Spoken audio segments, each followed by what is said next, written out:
उत्तरी छत्तीसगढ़ का आखिरी रेलवे स्टेशन अंबिकापुर है। अंबिकापुर से झारखंड उत्तर प्रदेश की सीमा लगी हुई है, लेकिन रेल सुविधाओं की बात करें तो रेल सुविधाओं को लेकर ये आज भी अछूता है। लंबे समय से रेल संघर्ष समिति के लोग बरवाडीह और उसके बाद रेणुकूट रेल मार्ग की मांग कर रहे हैं, लेकिन उसके बाद भी आज तक कोई भी सरकारें इनकी मांग पर ध्यान नहीं दे रही हैं, जिसको लेकर अब ये पद यात्रा करने वाले हैं।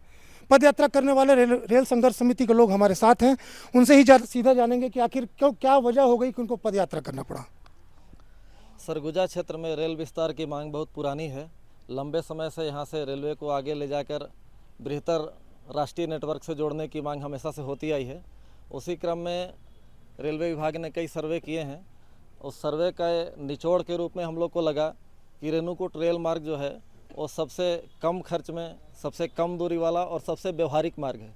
इसलिए रेल संघर्ष समिति ने रेणुकूट को अंबिकापुर से जोड़ने के लिए एक व्यापक आंदोलन की रूपरेखा बनाई है। मुकेश जी, टेक्निकल फॉल्ट क्या आते हैं? लंबे समय से मांग हो रही, कभी सुनते हैं कि सर्वे हो गया, कभी सुनते हैं बजट में पास हो गया, मतलब क्या है ये, क्या है? देखिए, जितने मार्ग को अंबिकापुर से जोड़ने की बात चलती है, चाहे वो झारसुगड़ा का हो, बरवाडीह का हो, रेणुकूट का हो या कोरबा से, जितने जगह से अंबिकापुर जुड़ेगा उतना ज़्यादा रेल का विस्तार होगा। अंचल के लिए बहुत ज़्यादा सुविधाएं बढ़ेंगी, विकास के रास्ते खुलेंगे। लेकिन जो रेणुकूट रेल लाइन है, रेलवे के आरटीआई से निकाले गए जानकारी और विभिन्न सर्वे का हम लोगों ने अध्ययन किया है, उससे ये पता चला कि सिर्फ रेणुकूट अंबिकापुर के बीच की दूरी जो है वो 142 किलोमीटर है।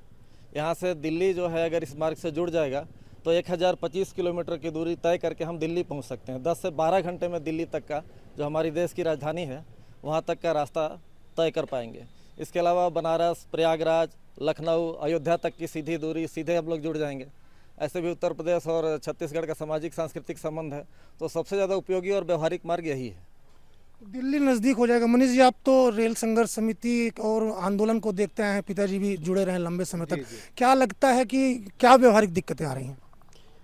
व्यवहारिक दिक्कत जो भी हो, मैं इसमें एक लाइन बड़े स्पष्ट रूप से बताना चाहता हूँ।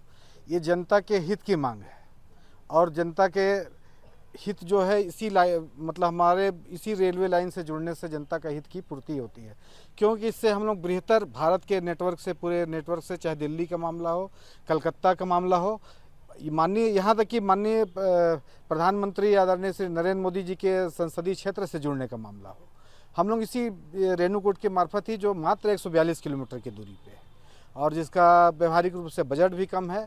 कुछ दिक्कतें हो सकती हैं कि हुई होंगी, लेकिन आने वाले समय में मेरे को लगता है कि जैसा भारतीय जनता पार्टी की सरकार है, उसकी सोच है और जो क्रियान्वित करने का उनका तरीका होता है, उस मार्फत लगता है कि हम लोग के ये जो आंदोलन है उसमें मील का पत्थर भी साबित होगा और ये रेल लाइन का हम लोगों को लगता है, रेलवे संघर्ष समिति को, कि इस बजट में हम लोग की मांग जरूर आ जाएगी।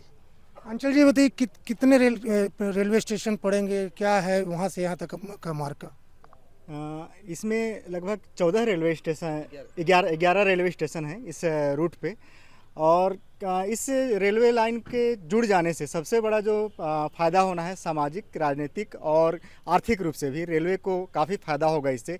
और जो सरगुजा और छत्तीसगढ़ से जो कोयला की खदानें जुड़ी हुई हैं, या फिर आप सामाजिक दृष्टि से देखेंगे तो जो काशी विश्वनाथ है या प्रयाग है, इलाहाबाद है, यहाँ से जुड़ने का एक अच्छा मार्ग खुल जाएगा, देश की राजधानी से जुड़ने का अच्छा मार्ग खुल जाएगा। इसलिए इस रेल रूट की मांग की जा रही है, क्योंकि बरवाडीह का जो रेल रूट है उसमें बजट भी ज़्यादा लगने हैं और जो रेलवे का सर्वे है उसमें बताया जा रहा है कि उसमें जितना पैसा लगा रहे हैं उसके अनुसार जो रेट ऑफ रिटर्न होना चाहिए वो उतना मिल नहीं पा रहा है, और इसमें रेट ऑफ रिटर्न जो है वो ज़्यादा मिल रहा है। तो हर एक दृष्टि से बजट उसमें ज़्यादा लग रहा है, इसमें बजट भी काफ़ी कम लग रहा है, कम दूरी तक रेलवे लाइन बिछाने हैं। तो उस दृष्टि से ऐसा लगता है कि यदि इसके लिए प्रयास किया जाए राजनीतिक के स्तर पर भी, सामाजिक स्तर पर भी, और पूरे आम जनता यदि इसको लेकर, इस आंदोलन को लेकर एक आवाज़ उठाएगी तो शायद इस लाइन के लिए स्वीकृति मिल सके और जुड़ जाएगा यह लाइन। तोमर जी, आपको क्या लगता है कि ये आंदोलन क्या आंदोलन है? सबसे पहले तो ये बताइए कि आंदोलन की रूपरेखा कैसे तय हुई?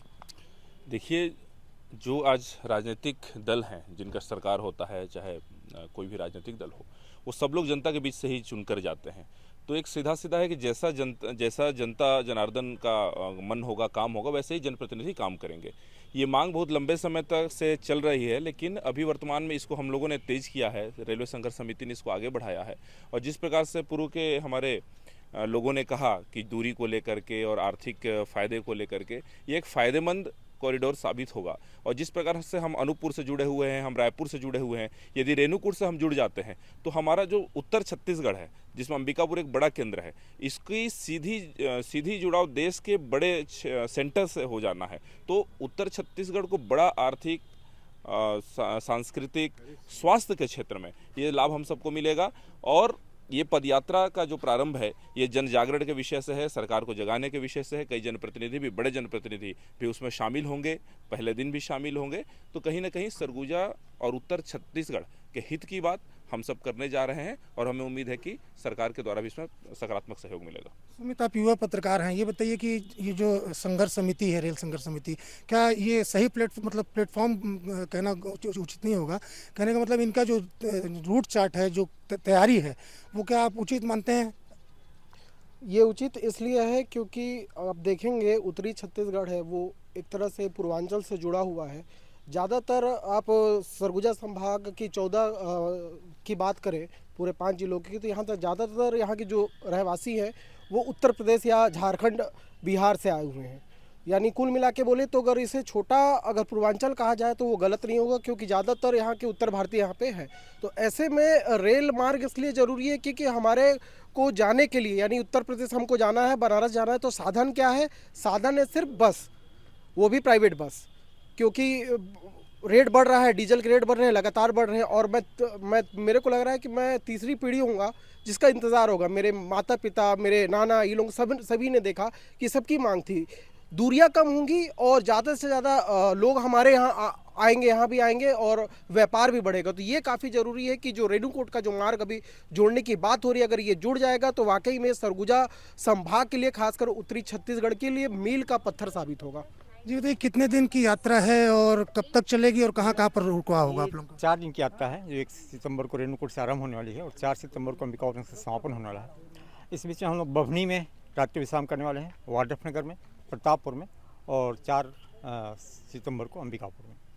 तो क्या लगता है कि सरकार जाग जाएगी आपके आंदोलन से? वर्तमान में जो विश्व स्तर पर जो भारत की स्थिति है और जितना क्रियाशील है सरकार, जितना तेज निर्णय और व्यापक जनहित में जो निर्णय हो रहे हैं, उनको देखते हमें पूरा विश्वास है कि निसंदेह जो हमारी मांगे हैं, जो सार्थक मांगे हैं, निसंदेह पूरी होंगी। अमित जी, आपको क्या लगता है? देखिए, रेलवे का विस्तार तो होना चाहिए। हम ऐसे जगह पे हैं जहाँ से 350 किलोमीटर बस से हमको जाना पड़ता है, तब हम कहीं अच्छे जगह पे पहुँच जाते हैं। चाहे वो इलाज के लिए हो या फिर छत्तीसगढ़ में जिस तरीके से लोग यूपी, बिहार, झारखंड के लोग हैं, उनको आने जाने में काफ़ी दिक्कतें होती हैं। खनिजों को आसानी से बहुत जल्दी पहुंचाने के लिए रेलवे लाइन बिछा दे रहे हैं, जनता के लिए क्यों नहीं? निश्चित तौर पर सही सवाल है। पीयूष जी, आप बताइए कि जनता के लिए क्यों नहीं? देखिए, तकनीकी बातें बहुत सारी आ चुकी हैं। मैं ये बताना चाहूँगा कि यहाँ से ये जो हमारा सरगुजा है, ये पूरे संभाग से कटहल जैसे और सब्जियां हैं, ये बहुत व्यापक पैमाने पे उत्तर प्रदेश जाती हैं। जो लघु उद्यमी हैं, किसान हैं, उनको राहत मिलने वाली है बड़े पैमाने पे। और दूसरी बात जो है वो स्वास्थ्य का जो क्षेत्र है, हम 13वें घंटे में अगर ये रेल लाइन बन जाती है तो हम सीधे दिल्ली होंगे। और इसके अलावा आध्यात्मिक और धार्मिक दृष्टि से देखें तो भविष्य में विश्व का जो सबसे बड़ा शहर अयोध्या होने वाला है, उस अयोध्या से भी हमारा सीधा जुड़ा होगा, बनारस, काशी होते हुए। तो कुल मिला के चारों दृष्टि से देखा जाए तो कुल मिला के बहुत लाभकारी है। और निश्चित रूप से ये रेल लाइन, इसकी जो पहल है बहुत सार्थक तरीके से हो रही है। दूरी कम होगी और इसमें जो लागत है वो कम है। इसके साथ में रेट ऑफ रिटर्न जब रेलवे को ज़्यादा मिलेगा तो कुल मिला के ये बहुत अच्छा अवसर है जब सरकार को जगाया जा सकता है और सरगुजा के हित में इस रेल लाइन को लाया जा सकता है। तो आपने लोगों को सुना। निश्चित तौर पर सरगुजा इलाका जो है वो हमेशा से उपेक्षा का शिकार रहा है और खासकर रेल सुविधाओं को लेकर। अब रेल संघर्ष समिति एक तरफ जहां पदयात्रा निकालकर रेणुकूट से अंबिकापुर तक आएगी, तो क्या इनकी आवाज़ केंद्र में बैठी सरकार तक पहुंच पाएगी? Amitesh Pandey, ABP news, Surguja.